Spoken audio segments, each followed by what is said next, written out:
He stopped in the parking lot.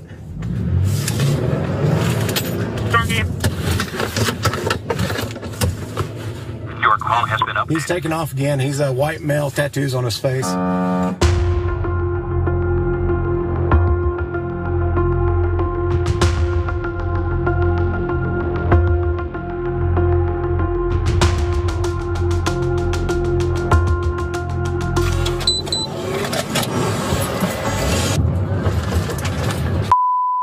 Yeah, if you still have to go, Don't kill me.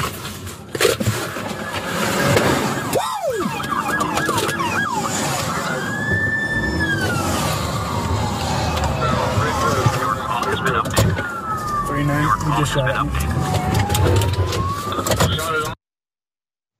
First of all, that was the slowest three-point turn of all time. I'm not sure if you're trying to chase him or just, get into a parking spot. Either way it goes, Oklahoma City cops, they're on a high-speed chase with a man in a stolen vehicle.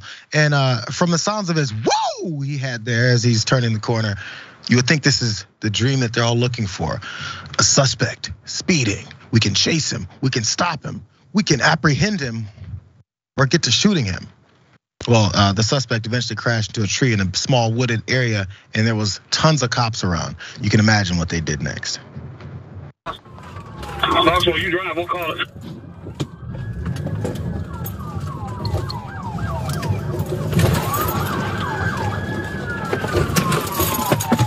Hands up now! Hands up! Incident assigned. The county police and hold here.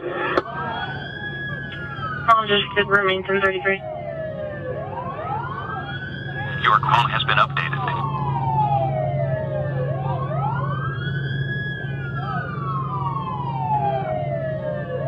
Your call has been updated.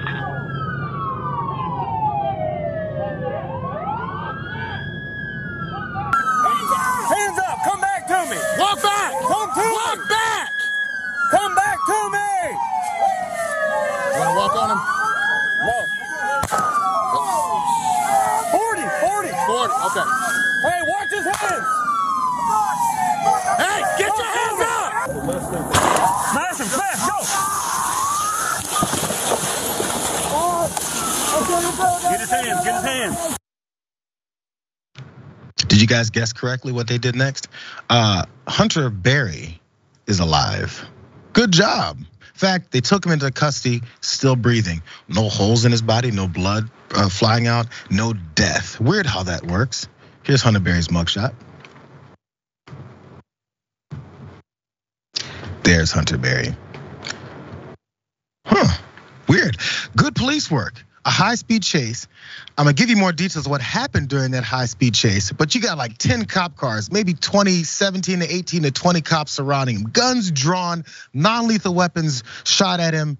He wasn't, according to cops, cooperating. His hands were not the one. He reached in 3 times. How many times could he have gotten out and killed them? Let's go to more details. At one point, police say Berry drove onto a property, made an unsuccessful attempt to steal another homeowner's vehicle. Yet he found a handgun inside it and fled the scene in the red SUV that responding officers were tracking. OKC police attempted to stop the fleeing driver by using a maneuver known as a tactical vehicular intervention multiple times. The TVIs were ineffective, police said in a statement. So as Berry passed an Oklahoma City officer, he fired at the officer, striking the officer's patrol vehicle. You don't believe me? Here's a picture. They shot at the cops. There's holes in their cars. They want to get home to their families. I've heard that so many times. So during one point in the pursuit, video showed the suspect slamming into a parked unmarked police truck as an Oklahoma City cruiser attempted one of those maneuvers. 2 officers standing behind the truck who had their weapons drawn appeared to lower them as Berry tore off again. He exited the vehicle and refused to do as the officers instructed. That's what the police said later. Less lethal devices such as gas rounds and non-lethal impact rounds were used to help officers get Berry into handcuffs. The handgun used by Berry was recovered where he was taken into custody. Now he's facing these charges: eluding a police officer, possession of a firearm by a convicted felon, and shooting with intent to kill. Agent, do you not think these cops knew this guy was a convicted felon, that he had shot at them since there's holes in their cars, that he spun around and hit police vehicles, including other citizens' homes and vehicles as well, threatening other folks? And after all this went down, you know what they were able to do? Take him in alive? crazy. It's so wild. Who, what gets the benefit of not being convicted and executed, judge, jury, executioner on the spot?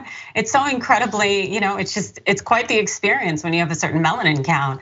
But also too, the fact that they didn't even try to hit him with any kind of resisting arrest or all of these litany of other charges. I was like, are those 3 charges? Are you kidding? I jaywalk and I'm gonna end up with the longest rap sheet possible. It's so two different Americas. But also, why was that guy trying to run and hide? Please, you got tattoos on your face. You have already consented to being identified under any and all circumstances. It's like, get out of here, son. So no face tattoos for you in your future? No, I'm gonna pass. No, I don't think it works out. It's not your look. But yeah, no. So again, I was saying it before the show, Adrian. When we do things like this, what's the point? For people who don't believe that it's possible for police officers to take someone in knowing that they're violent, knowing that they have a weapon, knowing that they're willing to use it because they already did. But the mantra we always hear is, I need to get home to my family. And I agree with that mantra.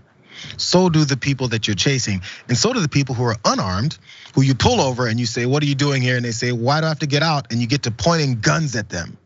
We just saw it last week in LA too, when we did that story.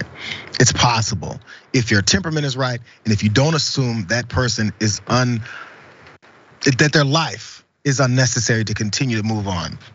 But it shows restraint. I think we can see it. How about we exercise and practice that a little bit more, no matter who the person is?